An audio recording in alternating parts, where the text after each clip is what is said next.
Hold on a second. What do you mean the show is moving?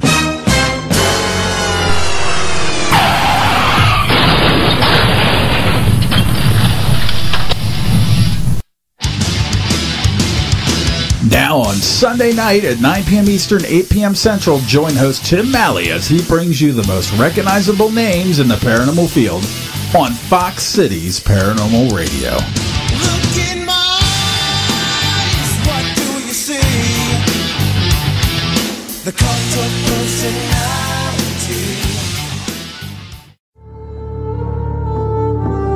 Do you like ghost stories? Want to hear about some of the haunted homes and locations that I've investigated?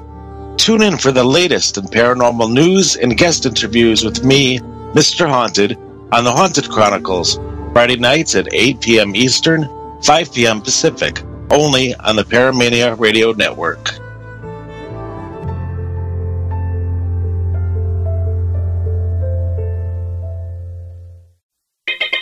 The views expressed and the opinions given by the individual hosts and their guests do not necessarily reflect those of Paramania, its affiliates, or its sponsors. You are listening to Paramania Radio.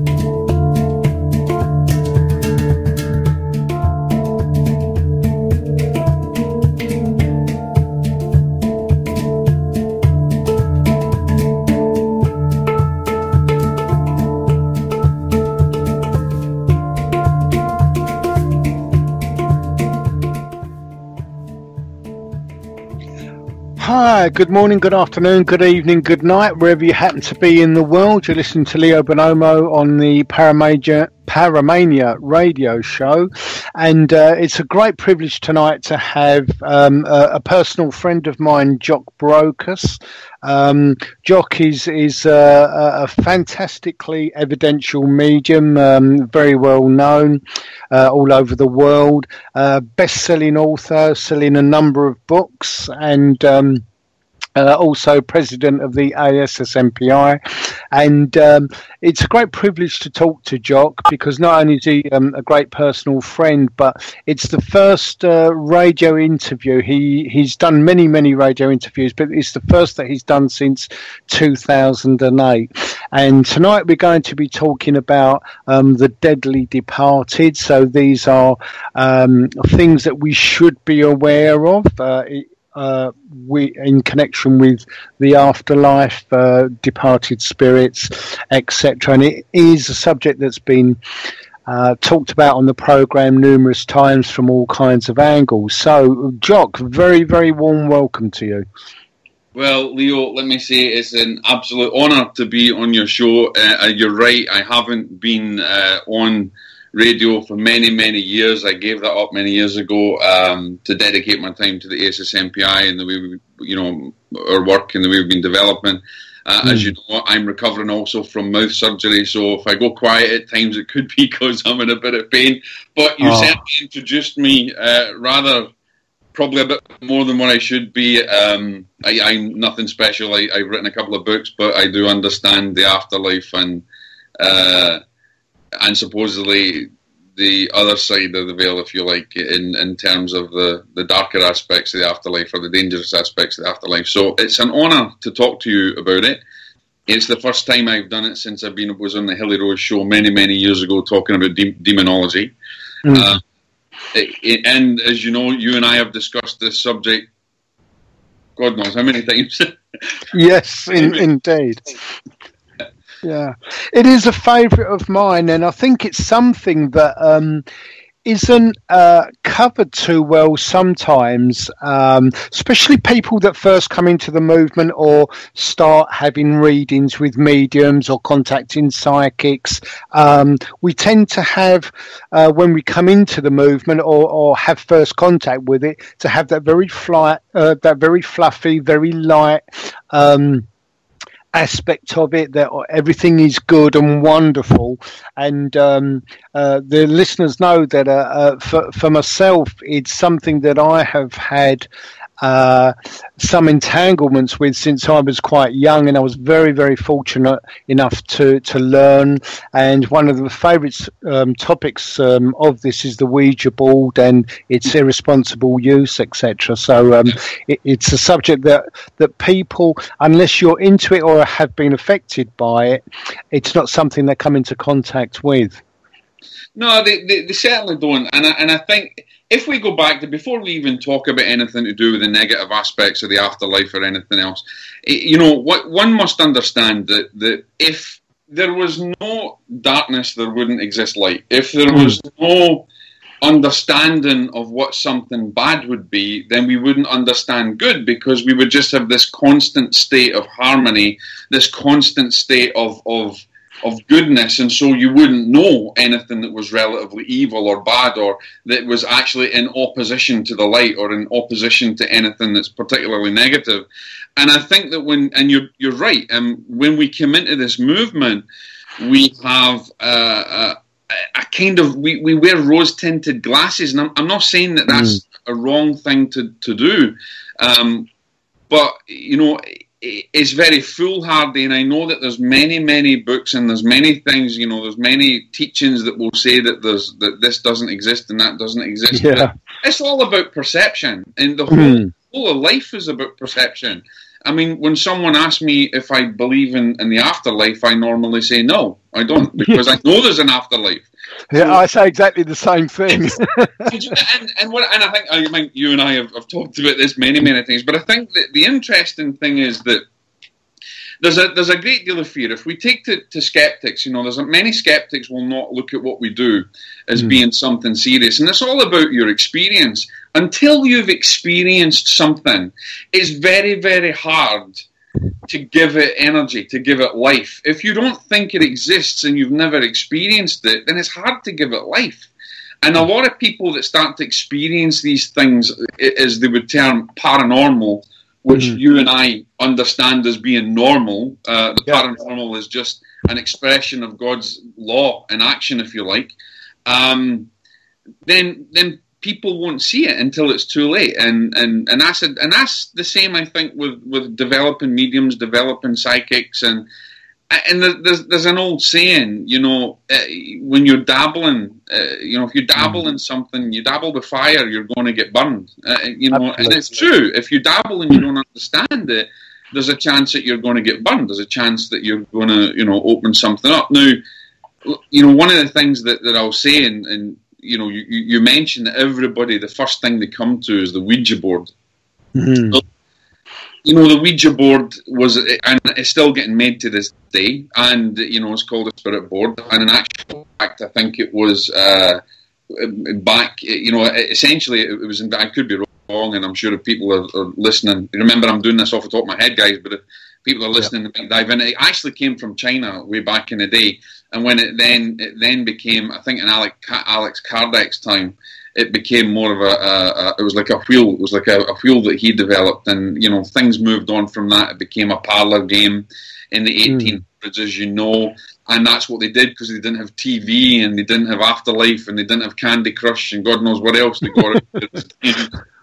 And so what they did is they wanted to communicate with the spirit world. And if we even take away the Ouija board and we go back to ancient times in ancient Egypt, the temples in the past were run by trance mediums, and that's going on now, and people will say speaking in tongues as they do in other religions today, but trance mediums were the high priests. Trance mediums were the mediums that actually ran the temples until they were run out.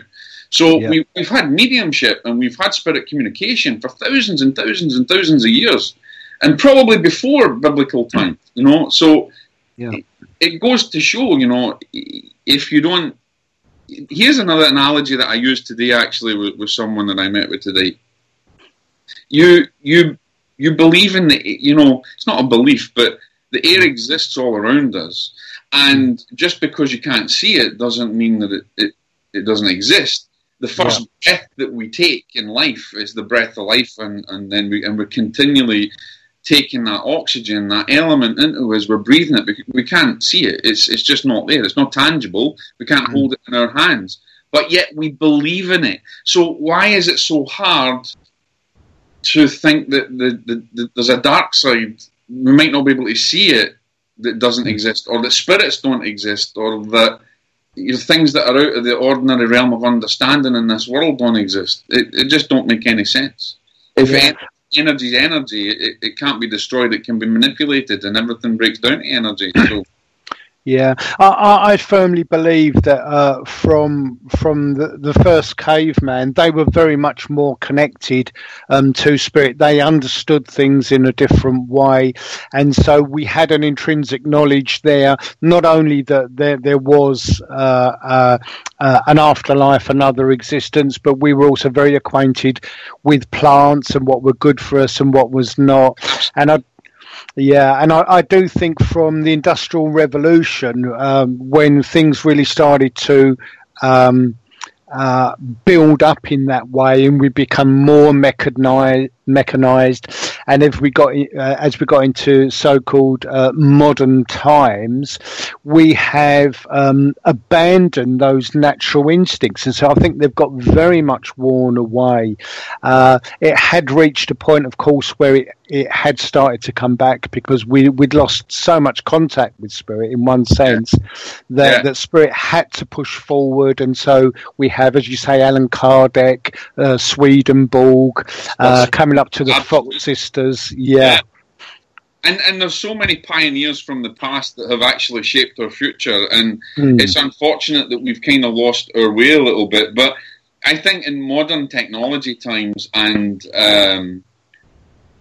I read a recent report recently, and I think it came from the Vatican Council, or it was from a meeting that they had, and there was a meeting of the International Order of Exorcists, and they said that the exorcisms were greatly on the rise, and that there was so many cases that were increasing, and a lot of people say, well, why is it that just the Catholic Church is dealing with that? And I've got my own thoughts on that, but one of the things I think is because the more that we strive to get back to the reality of who we are, or the more that technology seems to, technology changes all the time. It's probably that, there's so much magnetic energy that surrounds the earth. There's so much magnetic energy that surrounds our cell phones and everything else. It's not surprising that negative forces or grounded forces or anything have got something to power themselves on. And then, of course, you've got the other side of the coin, Leo, where people, and you and I have discussed this many times, where people are now dabbling more. And I like to use the word dabbling because that's what they're doing. They find out about a Ouija board, or they watch a ghost hunting show on television, or they watch Haunted on television, and they think that's something of reality, and they start to delve into it. And it's like, you wouldn't run in, if you were a fireman, you wouldn't run into a building, a building burning. I'll say that again. A burning building. You wouldn't run into a burning building without the right breathing apparatus, or without actually having some form of protection. And unfortunately, I think too many people, remember you and I discussed when I was writing my book, I termed the phrase called the Gucci handbag syndrome, which was the Gucci handbag syndrome of mediumship, where so many people see that it's a cool thing to communicate with the other side. That's the perception that they have. And then they start to want to be mediums, and it's add water and mix. They won't put the work in. They want to instantly. You and I can teach someone to instantly communicate with the other side within probably half an hour when they understand it, but that doesn't mean they're a medium. No, exactly. And that's the danger, though. The minute they get that experience or that feeling, they instantly think they are. And so there's a lot more dabbling goes on, and I think then it brings a lot more problems. People start to dabble, and things start to open, and energy surrounding us constantly. There's so much to be fed. So I think we cause our own problems in this world, Yeah, I think part of it goes down to what Andy Warhol said, which is everyone will have their 15 minutes of fame, and it's become so much easier now to have that. And you look at some of the ludicrous programs that are on. Jeremy Kyle, Big Brother. People are now famous for being famous. And I think, again, there's a balance with mediumship. There are so many programs based around mediumship, and you've only got to go to Charmed and programs like that. And unfortunately, it highlights the dark side, and where people think, 15 minutes of fame, it's great to be a medium, I can earn tons of money, and they get a small piece of that, and unfortunately, they have access to that through irresponsible teaching, amongst other things, and they just go for it, and they don't have the training. I train in and I think this boils down to, and I remember one day when you and I were sitting and gabbing away like we did before when you were visiting, and I said, and I think you asked me ages ago to be on your show, and I kept on saying no. Finally, you broke me down, and I remember we were sitting talking, and one of the things that we were talking about was this aspect of these people that were delving into things and actually causing more problems because they get that little bit of sense of taste, they get that little sense of fame, or they get that feeling that they've achieved something, and before they know it, they're opening up a Pandora's box of things they don't understand. And one of the things that I have a bit of an aversion to is, and I say this in a lot of the cases and things that I deal with, the first thing I say is don't run about with woo-woo sticks and incense, because if there's anything that's really dark and, really negative there, let's face it, ladies and gentlemen, if you're going to be dealing with and you and I have talked about this a lot of times, 99.9% of cases can be scientifically proven or actually will be a grounded spirit or a grounded entity. It will be something. It's never going to be anything that's really, really of a dark dominion.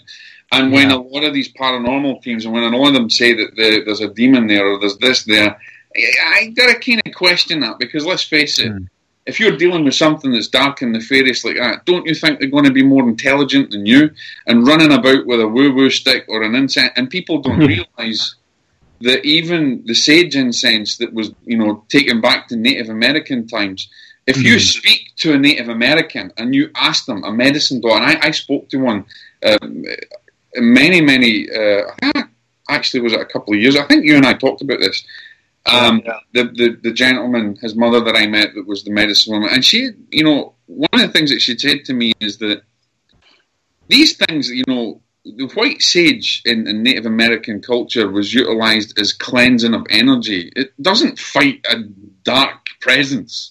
And it doesn't clear that dark. It just clears and cleanses energy.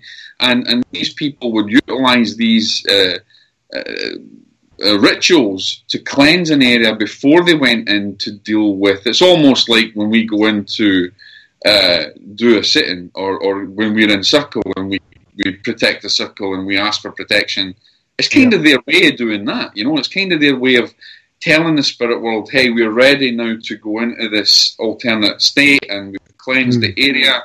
It was never meant for fighting dark forces. And I think when people are gravely mistaken, when they think they can discern it so easy, and they can go in with, like I said, woo-woo sticks and incense sticks is just not going to, it don't cut it. You realise what they're dealing with. Yeah, I mean, I've one thing that I explain to people as well about this is, for some odd reason, if somebody has some contact with dark energy, and again, like you, I feel that if demons are there, that's actually very rare, but there's still dark energy. And one of the things I say is, if there is an earthbound spirit or dark energy there, everyone seems to assume, they died 10 years ago, 50 years ago, a couple of 100 years ago. And what I explain is that sometimes these entities, they choose to be earthbound, and they may have thousands of years of experience of fooling people. Absolutely. But I think, Leo, as well, we've got to take the fact that, let's say, for instance, we go into a situation where we do think it's an inhuman presence. If it's an inhuman presence, it means that that's a presence that almost has it's got more of a divine power than you have. It's got more, I mean, although we have divine authority, and we can talk about that a bit later, and we can talk about discernment, which is something that a lot of people don't understand. But, you know, if we take the old adage or the old story, and I'm not saying I believe in Satan or anything, but if we talk about the fall from heaven, or however it's explained as a consciousness split or anything else, and you and I both have an interest in the physical mediumship aspect, and there has been so many of our pioneers that have warned about it, and so many spirits, John Sloan for one of them, you know, that will warn about the dangers of these things. And so you've got to, and you're right, they've got so much more experience and so much more knowledge than us. If you're going in there with a woo-woo stick, they're not going to be there. You know, we've got to realise that you can't, and people have said to me, Jock, are you an exorcist? No, I'm not. I'm not an exorcist, and I wouldn't term myself as one of them, because, one, I'm not a priest who's gone through that training or that understanding. I would say that really the power or anything that I would deem to have is handed over to spirit, is handed over to higher vibration on the other side, or archangels, whatever you want to deal with. There's certain things that I've dealt with that I deal with in ways that's only known to myself and a few. But I think what it is that there's so much lack of education, even for mediums, to understand this. Absolutely. And lack of education for the public. And that's where we have the problems from. Yeah, I mean, there are a couple of well-known organisations, and their statement some years ago, which I did take offence with and took up that particular mantle. And they basically said that there is... they said, you know, that there is no evil and that you can't be affected, etc., and there's no need for protection. And I think one of the problems is that if you have, certainly I use the past tense, what was a major organisation that took responsibility and claimed to be the foremost teaching academy in the world, telling everybody there is no problem with dark, you don't need protection, you know, because people will take that at face value. I heard they tend to believe in it, yeah. Absolutely. I heard from a gentleman, I won't name him, but this was about October, and he was physically frightened and very, very upset. And what he did was he got hold of a Ouija board. He lives in England, and he was drunk. You know, it's a usual horror film scenario. Yes, you know, absolutely. Let's get the board out. And he was on his own, and it started in his garage, and he dared the very devil himself to appear. Well, I wouldn't say the devil himself as an entity either exists or not, but he certainly conjured up something.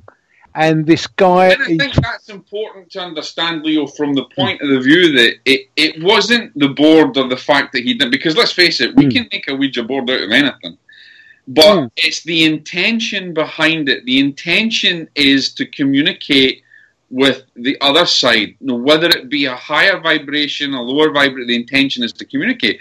And you're sending out a beacon, a signal. Now, I know of mediums, and you know of mediums that have utilised the Ouija board very successfully, but that's almost in the hands of a professional, you know. That's the thing. Absolutely. And that's the difference. It's, you know, I wouldn't pick up a chainsaw and go and chop down a cedar tree without the proper training, or even knowing how to protect myself. I'd probably chop my leg off or something worse. You know? Yeah. Do it, but this is what they do, is because, you know, they, and I'll give a very sad, and let me give a very sad case. I don't often talk about my cases. I do, in shameless plug of my new book, Dearly Departed, coming out this year. But I do talk about some cases, and there was a case that I dealt with, and I won't say where it was, but the grief-stricken, this is a danger from those who are grief-stricken. and who don't, and maybe have gone and been duped by fraudulent psychics or whatever else. And the woman turned to the Ouija board and in desperation to speak to her father. Now, when I had come into the case, no, there wasn't any inhuman entities and things there, but she had caused some issues and stuff. And so there's many reasons why people will go to it. One, we've got people who are really grieving that think they can utilize a tool like that. And they'll do it because they see it on TV, or they see it on a show, or they see it on, a TV show where they're, haunted TV show or something, and they're utilizing it, and there's so much excitement going on. Yeah. And then you've got the people who are just interested and curious, and they want to see if it's right. But then you've got another level of people who are nefarious, probably of a nefarious. It's interesting. You've heard of Imperator, haven't you? I think, Imperator, who was the guide of, and I could be wrong, William James, or one of the greats of our time. And when he was coming through and he was asked a question, I could be wrong, it might not be Imperator, but I have to go and think of it. But I do remember of a question that was asked about the influence of spirit. And I remember them saying, he said that the spirit influence around you consistently. Consistently. And so therefore, if you're dabbling or you open yourself up to that, you don't have necessarily the discernment to understand what is actually from the light and what is not. And that brings me on, Leo, to another point of discernment, which we can talk about a bit later on. I want to go through that discernment because people don't really understand that, Yeah, I think as well as those three aspects, grieving, etc., I do feel there is a fourth. And the fourth is an aspect of how the Ouija board is sold, because it's sold as a game and people think it's a game, it's not real. We're just going to go into a break, and we'll be back straight after this. So I'll talk with you then, Jock. All right.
Hey guys, I got the perfect song for the show. What do you think about this? What the hell is this? Dude, this is not the boring psychic. Oh, okay. How about this instead? Take out the papers and the trash. This isn't it. Or you don't get no spending cash. No. This is what I'm talking about.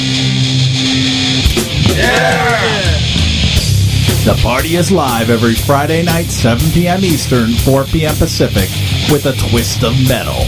Melissa Bruce is the heavy metal psychic. Only on Paramania Radio. Be there. Have you ever wondered what's behind the open door?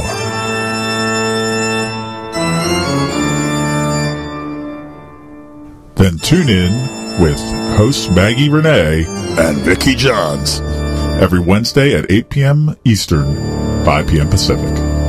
Only on the Paramania Radio Network.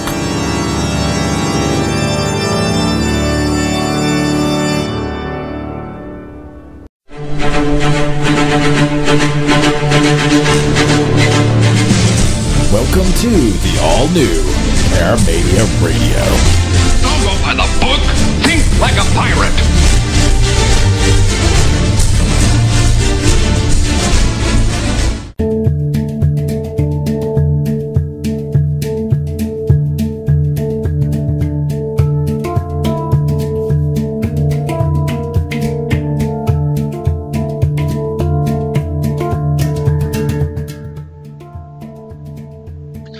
Hi, welcome back. You're listening to Leo Bonomo on the Paramania Radio Show. We've got Jock Brocas here. He's talking about his book, which is going to be released fairly shortly, well, sometime shortly in the future, called Deadly Departed.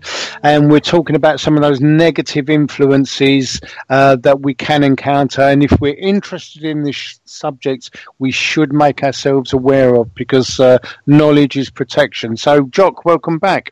Thank you. I'm enjoying it. Thank you, Leo. Yes.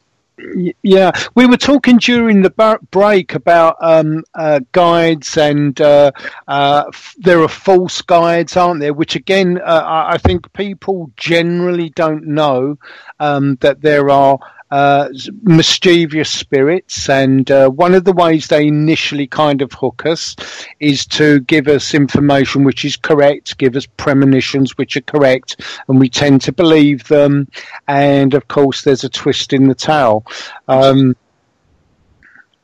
think one of the things that you've got to do is you've got to test your guides. It's about a two-way street here, and yes, you're right, there's guides that will, and especially if someone who's young and developing, or someone even who's older but is starting to develop, they don't understand this life, and they don't understand it as well as perhaps they should. And this is some of the problems that we have with these, going a course and then you're done and dusted. But here is the issue: is that let's say if we took 50 people, Leo, and we got them, they were learning about their guides and stuff, and they see an Egyptian or something like that. It's their desire and their ego and their thirst to have that connection is so strong that they will almost accept anything at all. They will accept, and I'm sure many different physical mediums in our time, modern physical mediums in our time, trance mediums, and ourselves as mediums. We have to develop that relationship over a period of time, and we have to gain trust in both ways. We have to trust them; they have to trust us. They've got to learn, our mechanics, and we've got to learn how to meld with them. And it's not just a case of I see someone or someone. The worst thing is somebody gives you an example and says, my guide is your guide is such and such, and they say, oh thanks, I'll just take that then. I'll take that guide. Absolutely. We've got a question in the chat room, which I hope you don't mind me asking. It's from Nell Phoenix, and she says, Jock, how do you test guides? Well, one of the things that I look at the rule of threes. What's her name? Test Phoenix? Chess? It's a Nell. Oh, Nell. Okay, Nell, thanks for your question. It's a great question.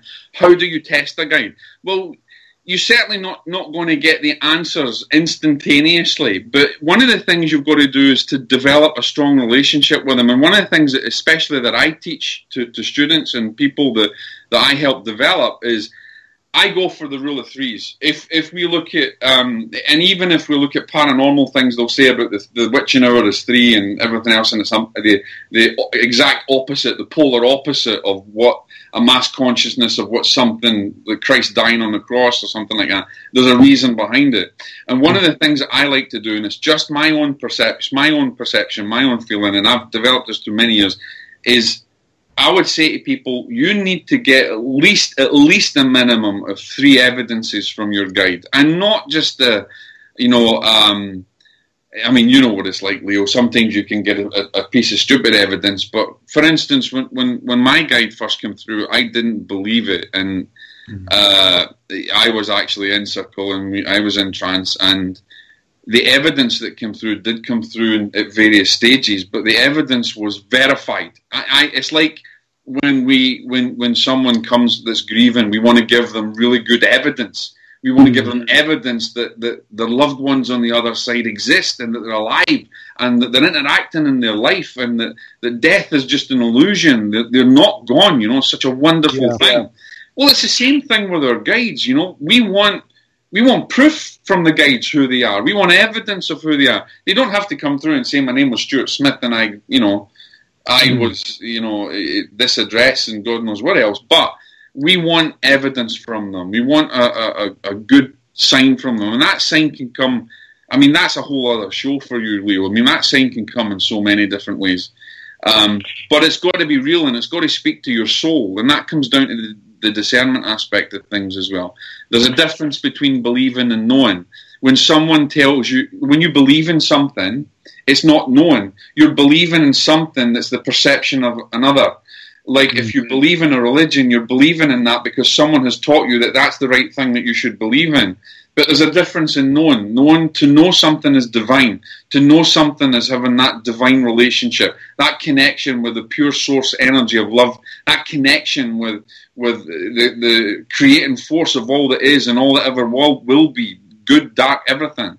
So you have to know that in yourself. And I would say now that you've got to get evidence from your guides. You've got to, get information from them. They've got to prove who they are, and that can come in many different ways. It could come from a sign that they send you to actual giving you their name and giving some historical reference to them, or it could be a historical reference that they give you and you find out later on. The best thing in an evidential reading is when you give somebody some evidence and they say, no, I don't know. And a lot of mediums will say, oh my God, I feel really bad about that. Well, let me try and get something else. But the great thing is we're going to know because we know that it's right. So they'll go back and they'll say, hey, mum, hey, dad, hey, whatever, or they'll research it and find out the information to be true. So if they can get a piece of information from their guides, they'll give them the information, they can find that out. And then again, it's about developing the spirit and developing the soul and developing real discernment. I think it's very important for people that are developing to not be certainly initially too eager to find out who their guides are, because I get students myself and the first thing they want to know is who's my guide, what they look like. And what I generally say to them is, look, sometimes it can happen in a couple of months, sometimes it will take a couple of years, and all you'll see is a pair of eyes or a mouth or another sign. It's funny you're saying... Let me give you an example. Let me give you a funny story, and whoever's listening, I'm sharing this story as part of my own life. And being a young medium, like we all are full of ego. And I remember I wanted to know who my guide was, and so, and I remember being taught, you must get evidence and you must tell them what you want. So I remember jogging. I was with my dog, and I decided I would sit down in my favourite log in this little forest it was in, and I would ask for a sign. And I would, in fact, I wasn't asking, I was demanding. So I sat down and went to my mate, and I said, right, if you're my guide, I want to see, when I open my eyes, I want a white butterfly and nothing else. If you don't show me, that's it. White butterfly, that's what I want. You show me a white butterfly now.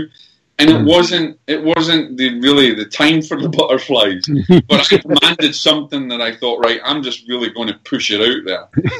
and I was quite cheeky, to be honest. When I think back of it, I think I was quite cheeky to them. So, so eventually I get into I do my meditation, everything else. I've made my demands, and I open my eyes, and lo and behold, it's nothing but midges, and it's nothing but flies and rubbish. So I was very distraught. I was absolutely very, very distraught, and I thought, here we go. And I remember when my wife and I did a theatre demonstration, and I was relaying this story, and I was telling everybody.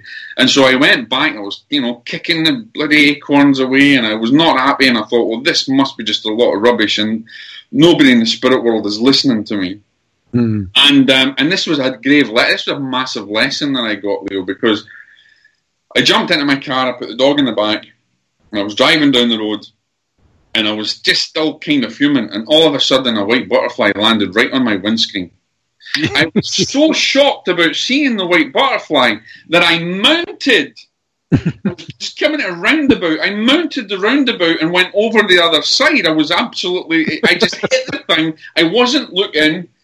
And eventually got to, and I managed to get the car out to where it was, and thank God there was no cops or anything around. But one of the things I remember saying to everybody in that theatre at the time was, be careful what you ask for, because you get it, but you might not get it in the way that you want it. Absolutely. One of the things I've read several times privately and on air with Nell, and one of the things that I really love about Nell, one happened over 2 live shows.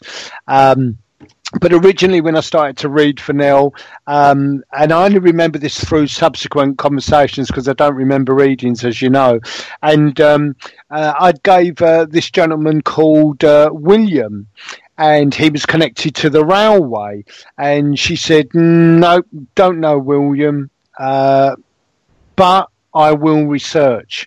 And she went back and she started to research, and she actually found him.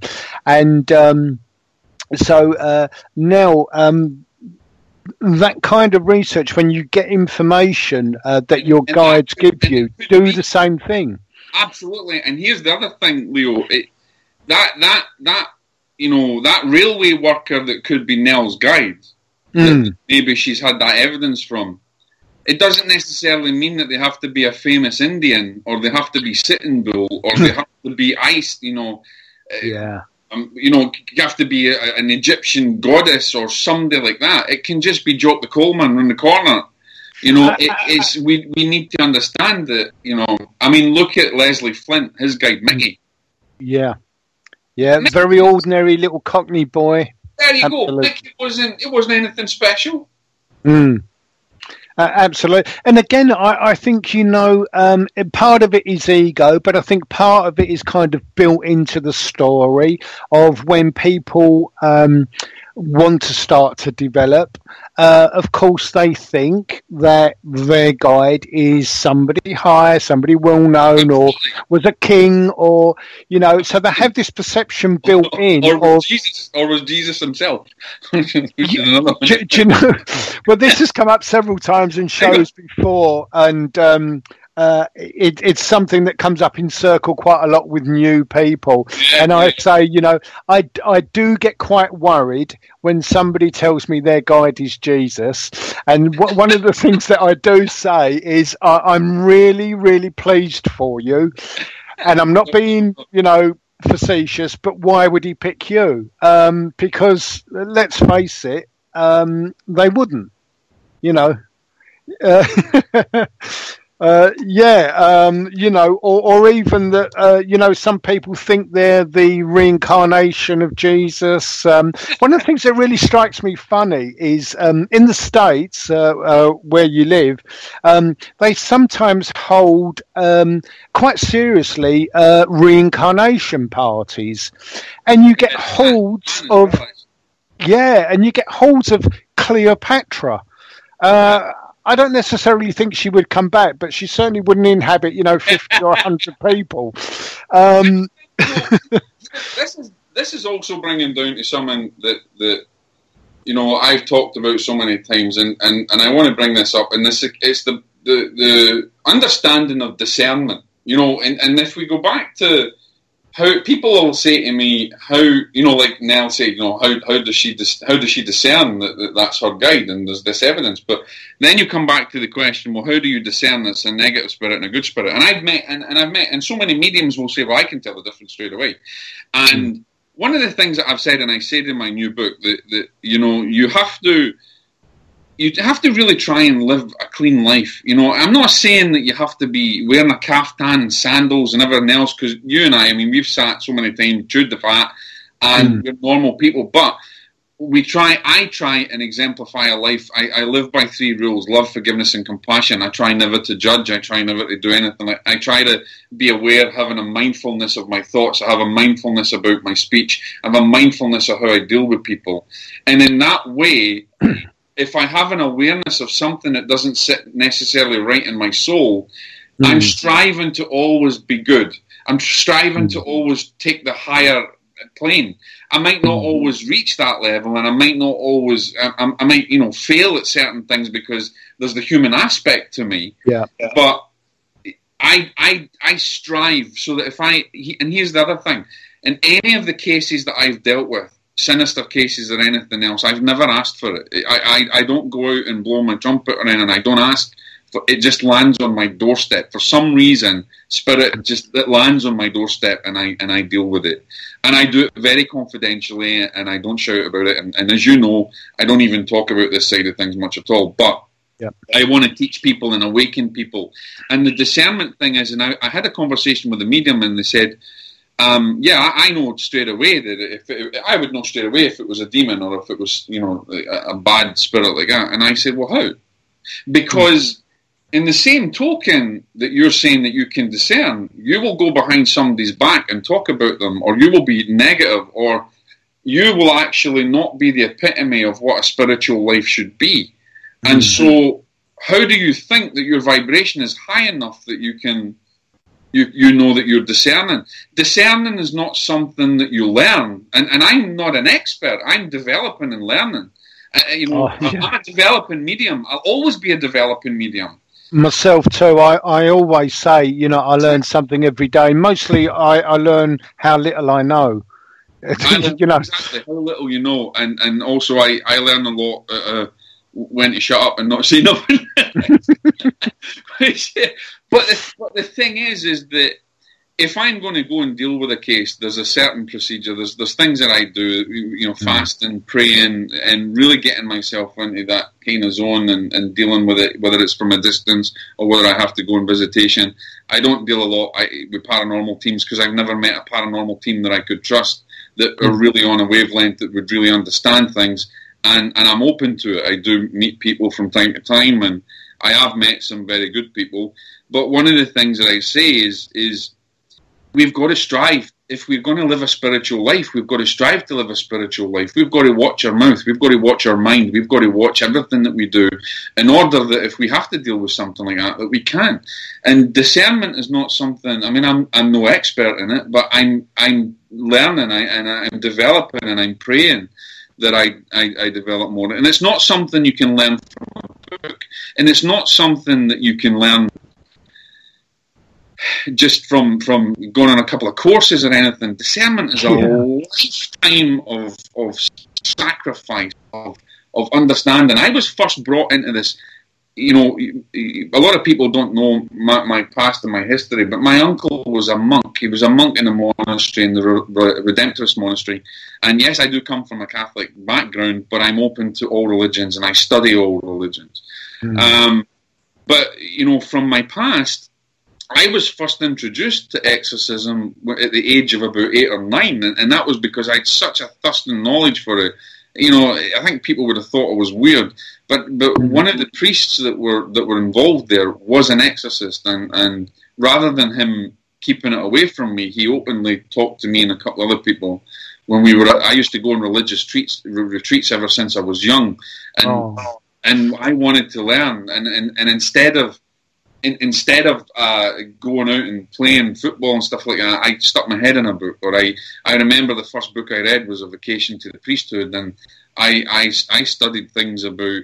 I used to call my mother a bit of a witch because she read really dark books by Dennis Wheatley back in the day. Remember? Yeah, remember that? And it was on TV. The Devil Rides Out, wasn't it? I think. Yeah. But I had this not fascination, but I always knew that it was something I needed to know, and so I studied it from a very, very, very young age. I was very lucky to know religious people that dealt with this, day in and well, not day in and day out. It was very rare. And then as I went, obviously as I became a medium and I was developing more along the spirit lines, I was guided more along, with spirit and my spirit team, and I started studying a lot more. And so you come to a point where, there's a point where you really have to hand things. You've got to know your limits, and you've got to know what you're dealing with. But it's something that I believe that every medium, if you want to take up the burden of being a medium, and you want to help people through their grief and their grieving and everything else, there's no point in sticking your head in the sand or wearing rose-tinted glasses. It's about time that you learn that, there is a dark side. For God's sake, look at the world around us. Yeah, absolutely. There's not a dark side. Look at the world. Yeah, this is one of the arguments that I came up with one of these organisations, because they're saying, look, there's no evil, and people are people. You've got all kinds here, and when they pass over, they don't change. We don't change immediately. No. And some of us, you're stuck in that frame of mind, and a lot of that's to do with anger. If you've been a murderer or whatever, you're not going to change, and you may be angry at where you are. That only compounds the problem. And also, if you're frightened of hell and damnation, you're not going to cross over to the light, are you? Because you think you're going to get judged. So you then remain in between that state of the spirit realm and the earthly realm, and so you're grounded here, and you still have that same ego, you still have that same way about you, and that's another thing that people don't understand is how could a really dark force get in there? Well, if you study a lot of the cases, you'll hear. You'll find out that sometimes there's almost a good spirit, and then there's a number of bad spirits, or there's something like that that's there, and you tend to, and I like to have an analogy of a piggyback, Yeah. There's nothing to stop a bad spirit piggybacking or finding a way in through a good, spirit. I don't care. Look, if an organisation wants to say that there's good and there's only good and that only exists, that's wonderful. That's lovely. And I'm never going to question you. If that is what you are happy with, then that's okay, because it's not for me to judge. It's only for me to educate of what my understanding may be, and it's up to people to take that on board or to leave it aside. As you know, Silver Birch said, don't believe everything that I say, take it on board, and if it resonates, keep it, and if it doesn't resonate, let it go. Right away. Absolutely. I think the thing that I take issue with some organisations is that people are trusting to become good mediums, and they do need to be aware that sometimes there are misconnections, sometimes things do go wrong, and you can only be prepared if you're aware. And that's the thing, Leo. If you don't think that it exists, and someone turns up on your doorstep and says, "Oh, this is happening," and there is no explanation for it, there is no scientific explanation, you don't know what you're doing. You're walking in there blind. And if it really is, if you're that 0.1 of 100th of whatever that's there, it turns out to be something that may be inhuman, then you really need to know what you're doing. And Let me just say as well, so that people understand this. There's only a certain way that people can get possessed. It's through the will of God, through a blood rite, or through dabbling. Just because you say something in your mind, or you happen to be in the wrong place. I mean, you can be in the wrong place at the wrong time, and there'll be something there. But you've got a free will choice to move. If your free will keeps you remained, and then you start to fight things, you're asking. It's like an invitation. There's I like to say, and please forgive me if I'm getting this wrong, because it's off the top of my head. The 5 stages of possession or diabolical possession is invitation, suppression, oppression, possession, diabolical possession, and death. Death has been the ultimate goal from a really demonic spirit that would like to do this. Now, all of those stages don't necessarily happen in a couple of months. It could happen over years and years and years and years and years. Yeah, this is something else that I tell people, because again, you've got this Hollywood image of it instant and that's it. And what I tell people the same thing, Jock, that it'll build, it will talk to you in a voice that you think is yours. Yeah, and it's only when it's absolutely confident that it's got control, which may be, 10, 15, 20 years down the line, whatever.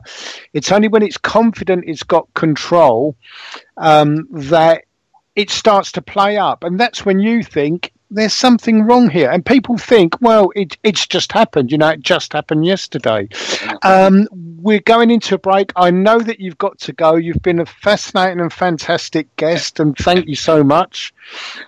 Leo, it's been a pleasure, and everybody who's listening, it's been a pleasure, and I'll come back at another day. One of the things I want to say is that our ASSMPI is not we will be bringing this into a structure where we will teach this as well, and next year I will be doing a series of private workshops and things where I'll be teaching more of the understanding, the aspect of this and things. And as I said, don't take everything that I say as gospel. It certainly isn't. But if something resonates with you and you want to learn more, then that's wonderful. That's great. But be protected out there. Remember to pray and trust in God, and remember that life is only as hard as you make it. Perceive, believe, conceive. Absolutely. Bless you, and thank you so much. Okay, we're going into a break, and I'll be back straight after that.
You know, Brock, I'm a little bummed since Tech Time ended. Yeah, me too.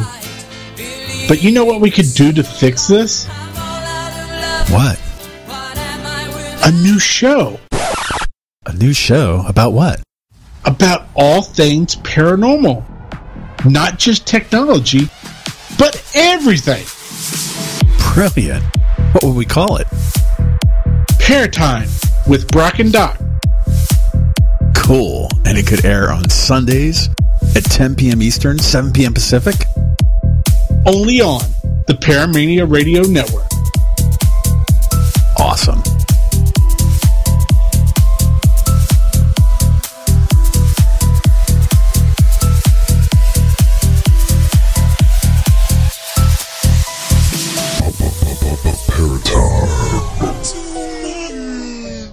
Hi, I'm Dr. Dave, host of Rockin' with Doc. Come join me to explore the world of music and let it drive your soul.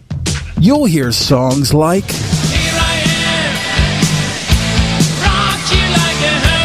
and this. How about some classics like this? No matter what you'd like, you'll hear it here. Now on Saturdays and Sundays at 8 p.m. Eastern, 5 p.m. Pacific. Join me every Sunday for the All Song Request Hour, where you, the listener, get to pick your favorite tunes. And Saturday for my weekly themed playlist. If you would like to be kept up to date on upcoming show information and events here on Paramania Radio, then please take the time to click on the like button above the chat room to like our Facebook page. And click on follow to follow us on Twitter. Thank you for listening to Paramania Radio. You are listening to Paramania Radio.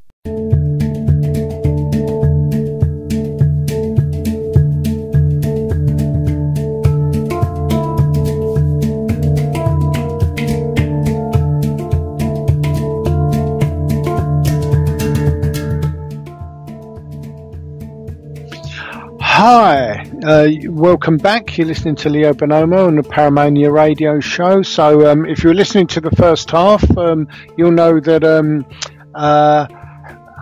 we had Jock Brocas on talking about Deadly Departed, a book which will fairly shortly be released. Jock's a best-selling author of various kinds of books, actually, and a great medium too. And his wife Jo, she's an angel healer, and she's also written half a dozen best-selling books.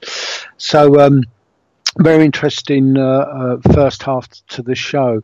So now the show's going to be operating as normal. So if you do want, excuse me, a reading, you can call in on the USA number 919-2950150, or you can of course Skype us on Paramania Radio, and the chat room is open as usual, so you can contact us through that. One of the interesting things that we discussed with Jock is the way that people are pretty unprepared for when something goes wrong, and it is actually fairly rare when things go wrong, but things will go wrong. People sometimes forget that we are spirit, and when we pass over, you know, there's good and bad throughout the world, and obviously some very terrible people that do atrocious things to one another and to the rest of us, and we don't essentially change, you know, like that when we get over. In fact, usually we don't change very much. It depends on the particular lessons that we've meant to learn while we're here, and as we pass over, we can sometimes make up ground, if that makes sense, and understand what we've done and advance quite quickly. So they're all different kinds of stages. One of the wonderful things that I've learned over the years is that some of the most beautiful souls, some of the most highly evolved souls incarnate into deformed bodies or bodies which are not formed properly. So they will sometimes manifest with people as people that have great disabilities, and it's a trial for them. It's something that they've taken on, and they've taken on in two ways. Firstly, not to just experience what it's like to be trapped in a body with such disabilities that make life extremely difficult, but they will also place themselves in that capacity at the mercy of others, so that would be care workers, etc., and as an aid to that person that's incarnated as a care worker, to make the right decisions and to care for that person properly. And I'm sure it's no surprise for us to see in the news and various programs of people that are certainly abusing the trust and abusing the position they have by being quite cruel and abusive to people in their care. So, certainly in England, we've had programs where older people have been abused by carers in care homes, as well as in their own homes when people have come to call supposedly to help them. So it's one of those things that sometimes highly evolved souls will reincarnate in these situations, and part of it is, of course, experience for them, but part of it is a karmic thing in allowing those who are supposed to be caring for them to make the right decisions. So it's many people talk about karma and as it being a very black and white thing, and it isn't. It's we get these descriptions sometimes of rich and poor, etc., good health, bad health, or whatever.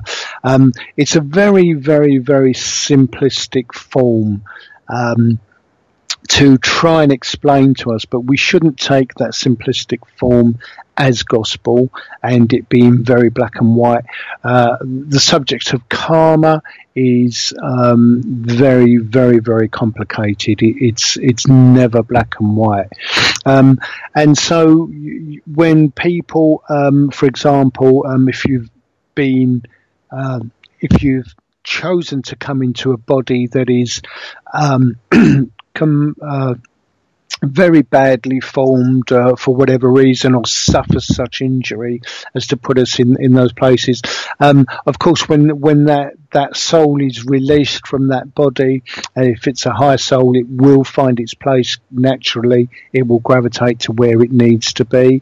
And sometimes you will, by the same token, get quite highly evolved souls that incarnate as a skeptic or a non-believer, or perhaps into a religion. And when I say fanatical, I don't mean terrorist, but certainly completely devout and fanatical in that way, into a religion which maybe would deny the kind of knowledge that we have as spiritual beings and having spiritual experiences. It can also be that someone would take on the form of a person that has very low intelligence. So when they're released from that, so there are times when somebody who would appear to be what we would term a bad person, that can actually be a fairly highly evolved soul, and they would gravitate to that. So advancement would be made fairly quickly. But in very generally, we don't change very much when we pass over. Not only our life experiences help to form how we are when we pass over, and again, some of those can fall away quite quickly, but also the experiences that we've had in contact with others, they can certainly shape our minds and our thinking. And one of the things which people are not aware of and are quite surprised to learn is that one group of people that have great difficulty when they pass over are those who are highly religious. And it's not religion in any specific sense of Catholic or being Hindu or whatever, but those that are very, very devout, very strict in their religion, they tend not to be able to break away from that when they pass over. So they still hold on to those views, and they can hold you rigid, and they can hold you in a position where it will take many hundreds of years to understand that that thinking is wrong. And there are very many examples of that. Some of those have come through from Leslie Flint, and we had played before a recording of Wagstaff, and his sister was a Christadelphian. He was a Christadelphian as well, and she had a very, very strictly religious outlook. And so she found herself within a group of people of the same, because we gravitate to those things that we know and like attracts like, as we all know. And she's gravitated to that point. So if you can imagine a village or perhaps a small city of like-minded people, and all those like-minded spirits are feeding each other the same sort of information, so they're all backing each other up. So if you can imagine that confirmation and reconfirmation of your beliefs and what you've grown up with compounding that problem, you can see that until there is literally a spark of light which makes you question or suddenly causes a doubt in your mind as to why life in that particular city or village is not changing, and there just doesn't seem to be any real sense to it. Once you start to question that, you will find that in an instant, a guide or a relative or a friend will come forward once that spark of curiosity or doubt is ignited, and lift you from that condition, so that you can then learn what had kept you there, which is an experience in itself, and what the real life in spirit is like, so we can get lifted from it. And that can be anything, not just religious things. Some people get very, very entrenched ideas, and connected to that would also be those that are earthbound, or just not wanting to give up a connection with earth. And again, that can be ego. It can be, of course, that a person would have been killed in particular circumstances and feeling that their life was very much cut short, and that they were cheated of a life, or that they have possessions which they don't want to leave behind, and sometimes purely revenge. So there are lots of connections there that would either hold you close to the earth, or in spirit still anchor you to the life that you had. And until the awareness comes that there has been a change, and those conditions which you have created around you need not be there, till that spark is lit, you can't be and won't be lifted from that. So there is a lesson in that. Now, some people may be quite surprised to learn that because there is no time in spirit, it's a man-made thing. Time itself doesn't exist. That if you go back to Wagstaff and his sister, where she's living in this village or small city of like-minded people, because you're all reconfirming those aspects that you believe in, and there's no change from that, you can be there decades, hundreds and hundreds of years, because time, as far as spirit's concerned, it doesn't exist, but from our perspective it passes very, very quickly. So what they may presume to be in spirit a day or a very short period of time would sometimes be many decades here. So time passes quite quickly for those in spirit.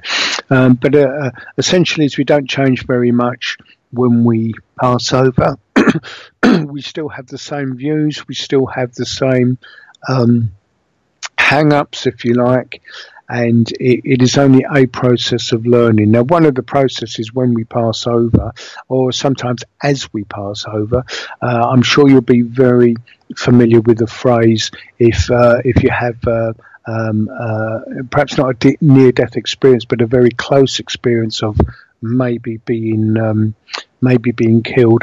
The phrase is that we see our lives pass or flash before our eyes. So there is a trigger mechanism there.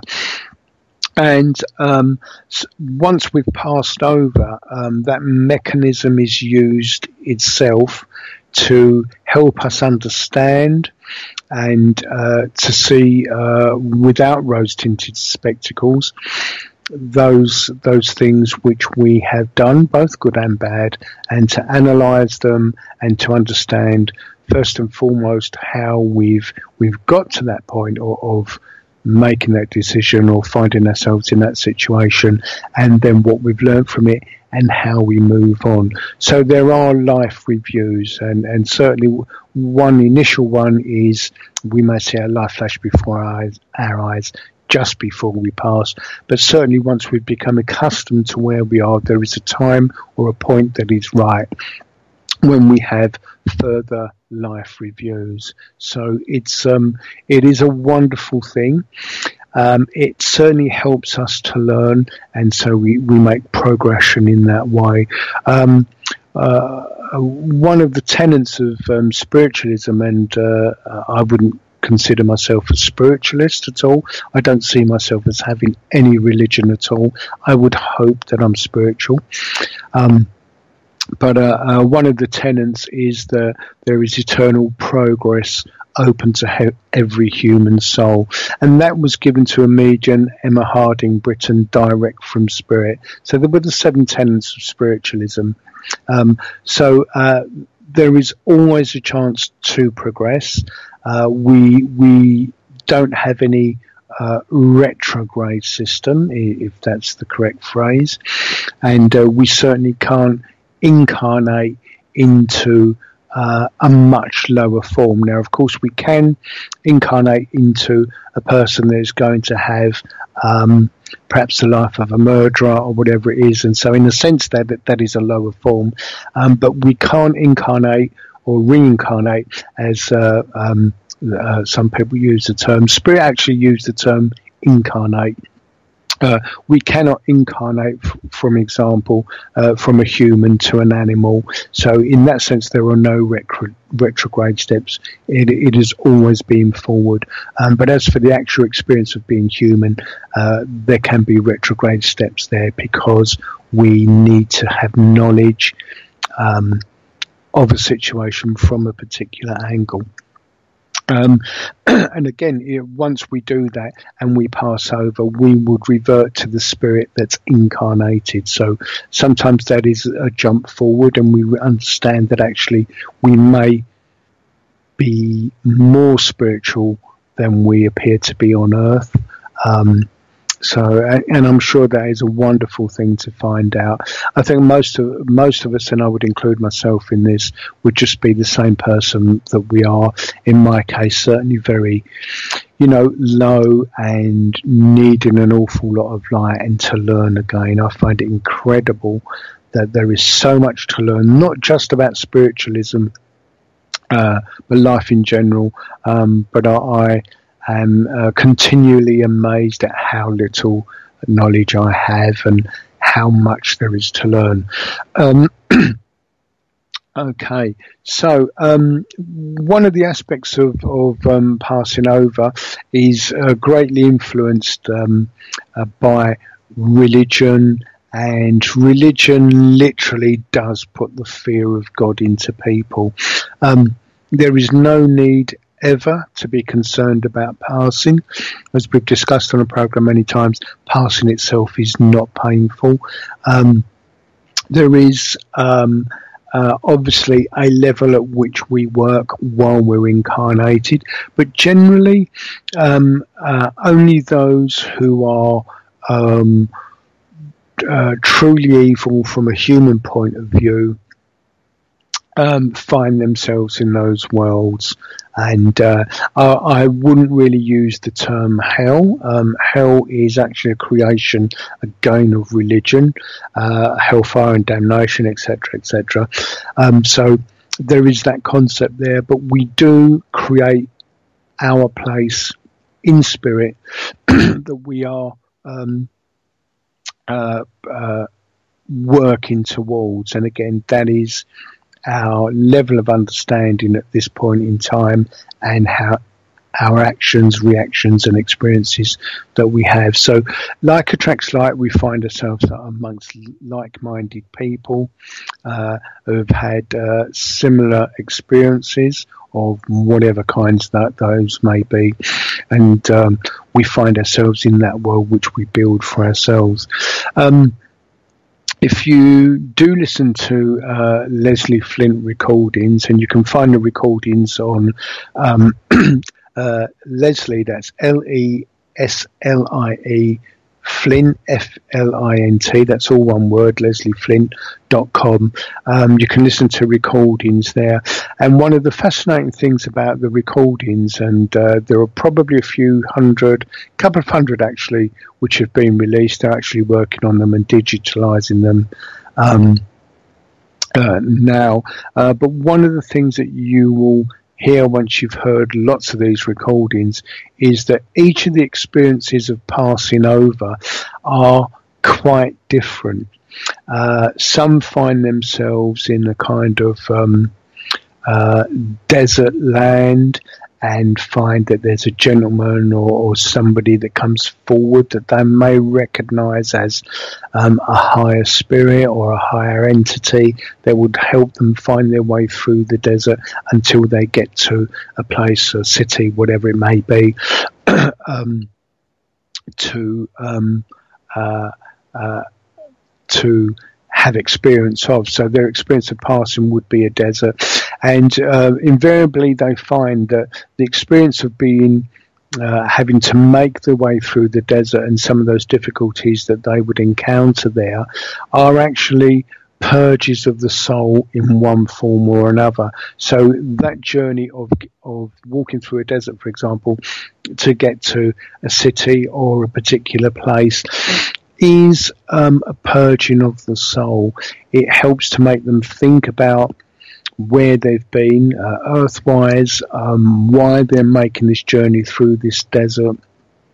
It helps to strip away and to make them think of some of the situations in life and question some of those situations that they've lived through. And once they have done that, this learning process, this process of stripping away, enables them to reach that city. So the journey itself is of great value. If we're talking specifically about this journey through the desert, it's of great value, and it's helping to prepare you for entrance into that city and to be helped there. There is always a method in the madness with spirit. But as I say, when you listen to lots of those recordings of spirit talking through a direct voice mediumship, no two accounts of passing are the same. And I suppose it's a reflection of lives. No two lives are the same, with the 7.5 billion of us that are here. No two lives through history will have ever been the same. So our lives and our experiences are as individual as our own DNA or fingerprints.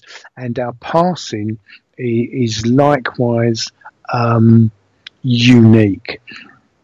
So the whole thing in incarnating from spirit to be here, have these experiences, our passing itself, and the process of arriving at where we need to be, the whole thing is unique. And if you think about just the 7.5 billion people that are here, the many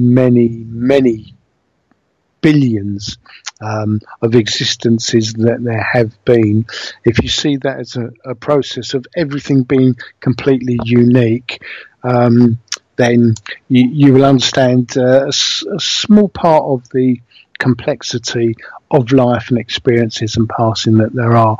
Okay, we're just going to go back into a break, and if you do want to call, if you want a reading or some advice on anything, or just have a question or input of any kind, do contact us on 919-2950-150. You can Skype us on Paramania Radio, or there is the chat room. So we'll see you straight after this.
Tune in to the Chris and Wayne Show every Thursday night at 8 o'clock on ParamaniaRadio.com. Up aboard the Haunted Ship of Doom and join Captain Chris. It was the government secretly outside of the studio. Skipper Wayne. I think it's time you get the Kraken out of your butt. Deck Wench Joe. Yeah, I got stuck on the corner. And of course, Cabin Boy Todd. Oh, look where I'm sitting. And always remember our motto, don't just listen to the mayhem, be a part of it.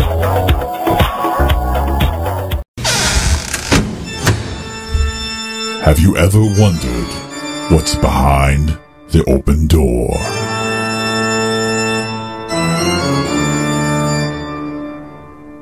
Then tune in with hosts Maggie Renee and Vicky Johns every Wednesday at 8 p.m. Eastern, 5 p.m. Pacific. Only on the Paramania Radio Network.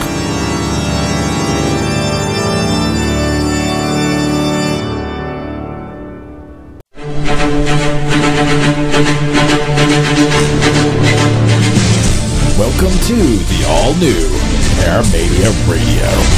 Don't go by the book. Think like a pirate.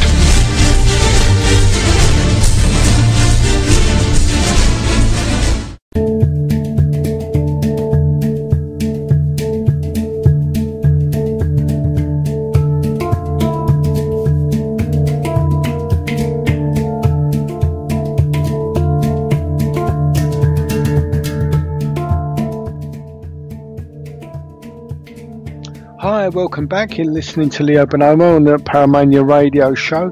If you do want to call in, it's 919-2950-150 or Paramania Radio on Skype. If you're interested in readings, you can find me on www.leo, that's leo-bonomo, bonomo.com. You can also get through to me under my name on Facebook, and also Living with Light Community, which is another Facebook connection that you can find me on. So so we've been talking the first part of the show, the first hour, about the deadly departed and some of these things which are quite negative and bad influences, that kind of thing. And just leading into the break just now, I was talking about some of the experiences that we can have when we pass over. I think one of the most comforting things, and certainly an aim of spirit, is to try and take away the fear of passing, the fear of death from us, because if you study some of the older religions and older ways of living, which are still existing today on Earth. You know, you can go way down the Amazon or some of the jungles in the world in isolated, the Congo, wherever it might be. There are still some isolated pockets of people that live as they have for hundreds and hundreds of years, thousands of years, a very native, very simple way of life. And they are not having religion in the same sense as what we might call modern man, but certainly have their views, their experiences of spirit, their experiences of knowing about herbs and potions and that kind of thing.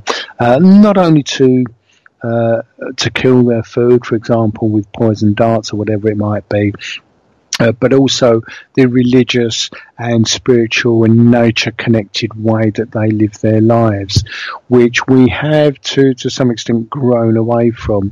But if you think about those quite ancient, or what we would term backward societies, and let's face it, from a spiritual point of view, they're probably as advanced as we are, if not more advanced, certainly much more nature orientated.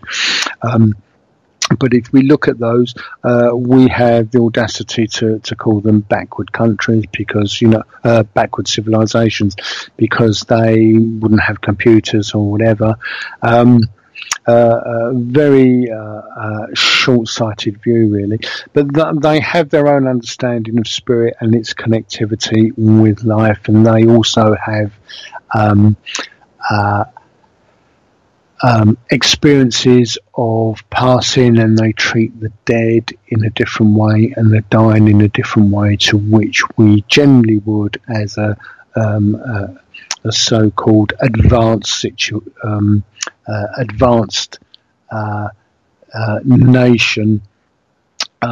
We would certainly consider them, or we do consider them, backward in a general sense. And I've often said that actually I think it's certainly in a spiritual sense they are much more advanced than we are. They also tackle their ways of passing in a different way. It's tended to be held in reverence, as it is generally throughout the world, but there are certain differences there. Now, one of the things that religions do, as I mentioned in this show and many times before, is they tend to put the fear of God into us, and that connects directly with the fear of passing. One of the major aims of spiritualism and spirit connection communication is to let us know that firstly there is no death. Death, as its given meaning, is basically the passing of a life, and that's it. There's nothing else there. Or if there is some belief in the afterlife, in whatever connection there might be, that we are judged, by some creative spirit as to whether we're good or not, and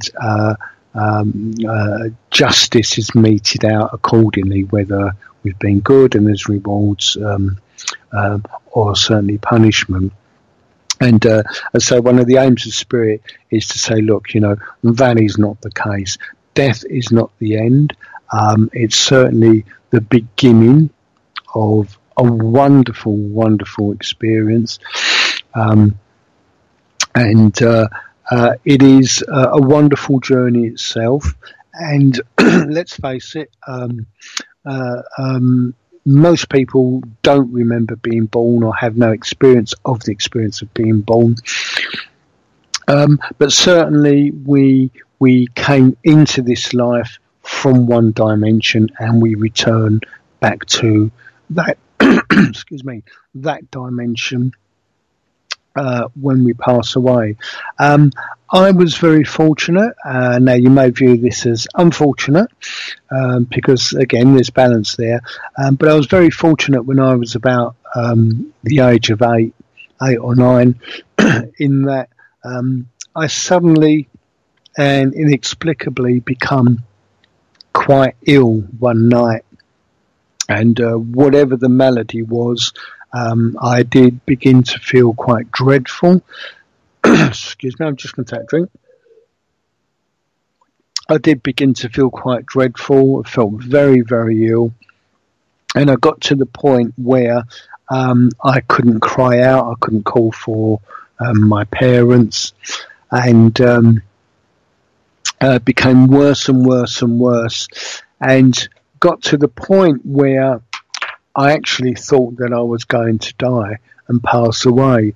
Now, being a child of that age and no real understanding of passing itself, although I was very connected to spirit, but the actual process of passing from this phase into the next phase, unfamiliar with at that point. And so there was doubts, I wouldn't say a fear, but certainly a doubt and a hesitation about that process. And this went way into the night. And I got to the point where I thought, it is going to happen, and I am just going to go to sleep. So I'd reached this point where I had become extremely ill and just closed my eyes to pass away. Obviously, I didn't pass away, and I woke the next morning, and with that simple experience, simple though profound, it took away my fear of passing.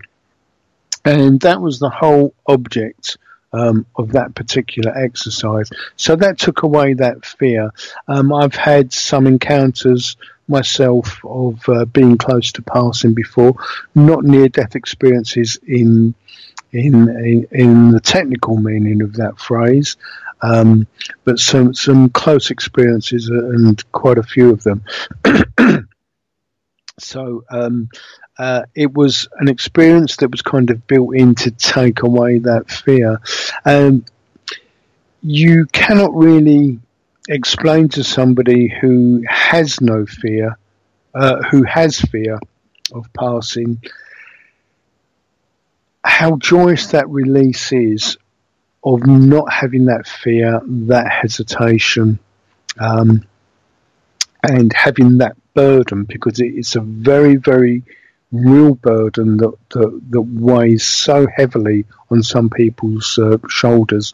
To have that taken away, there is no real way that you can explain that. So only people that have had near-death experiences or have a good knowledge or understanding of spirit and spirit life that have that fear taken away. Now, if you think about it, it's quite a stark contradiction with religions which are most of them expressing that there is a life after this, that there is some kind of reward or again punishment. So there's the expression of a life after this, but in the same sentence, creating that fear of passing because of what lies ahead. To me, it's quite a cruel joke that a religion would say, well, yes, there is a wonderful life only if you afterlife only if you follow our rules, and they are man-made rules, they're not spirit rules, and if you don't, they create this fear which people have. It is something that spirit have battled long against to take away that fear. If you read the accounts of people that have had near-death experiences, they will tell you what a joyous experience it is, of the light and the love and the peace that follows. Now, lots of spiritualists and books shy away from that experience and that peace that comes with passing, and it is literally from 1 second to the next. It's just a moment when you're here and a moment when you're there. They shy away from that. One of the reasons that they do shy away from that and they don't talk about it very much is, of course, because for some people they will feel that life is unendurable and that they need to commit suicide and eject from this life. And that is not something that Spirit would want.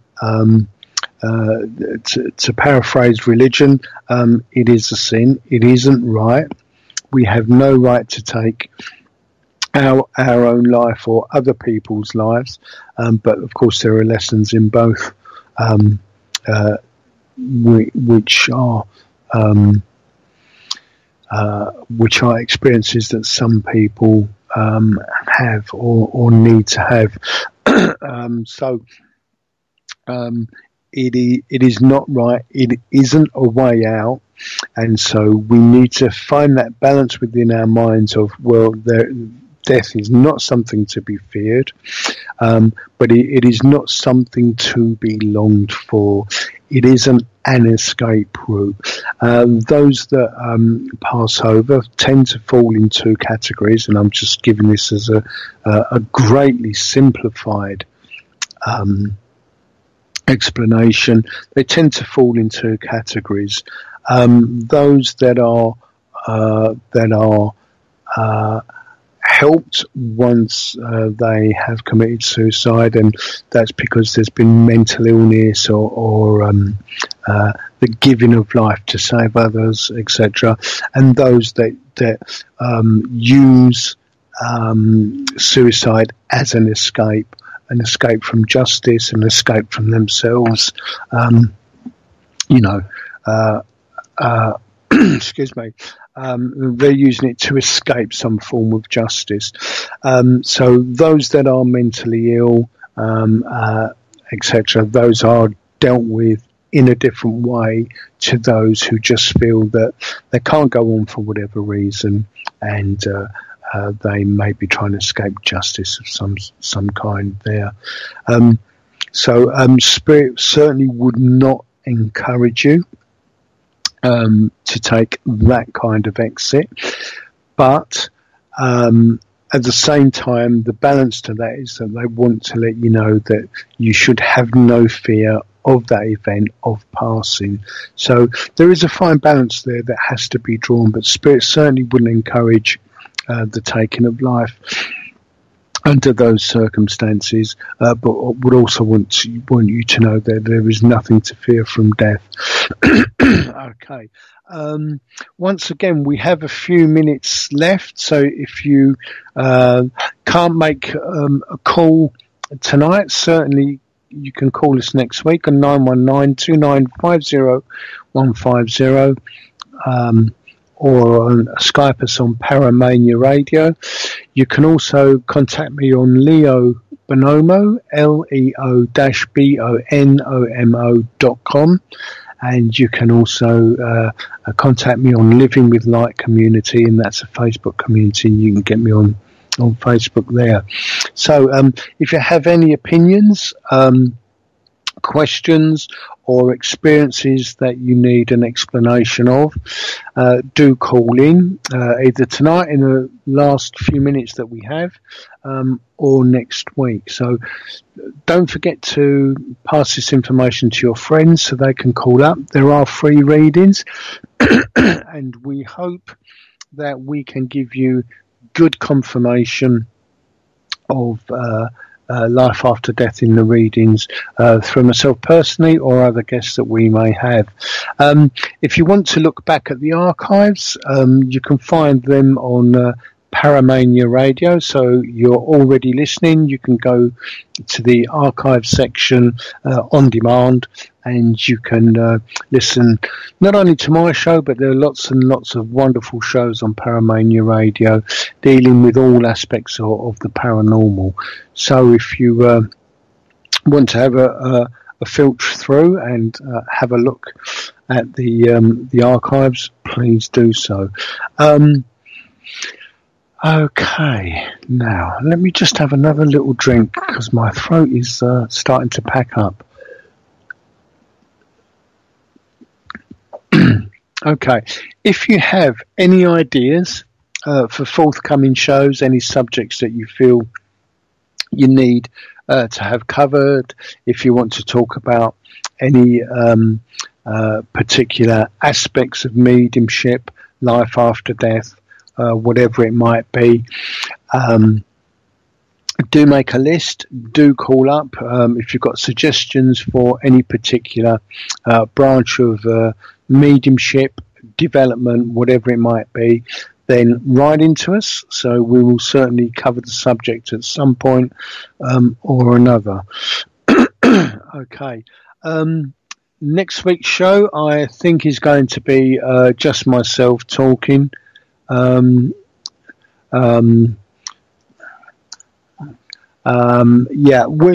had a caller. I do apologise to that caller.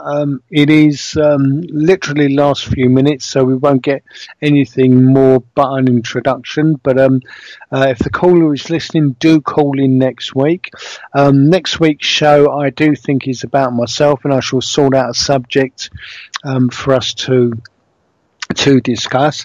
But if you have any interest at all on any aspect of the subject, do call us there. So you can get your favourite subject or favourite question any answers. We also do dream interpretations as well. So if you have a dream or any kind of experience that you need explaining, either myself or a guest, depending on when you call in, we'll be very happy to answer those questions. Okay, now this year has started out quite odd in some ways. We've got massive changes in the world. Believe it or not, even though it seems that there are many things going wrong in the world, there are many things which are actually working for us, and Spirit are working hard to bring positive experiences to us. Okay, oops, I'm sorry, just getting something from studio. Okay, so what we're going to do is we've just got a minute or so left, and do join us next week. We'll sorry, I am getting a problem with my throat. Do join us next week. I'll sort out a show for next week. I'm babbling a bit now, so I do apologise. Have a wonderful evening, whatever's left of it, morning, afternoon or night, and we'll see you next week. God bless.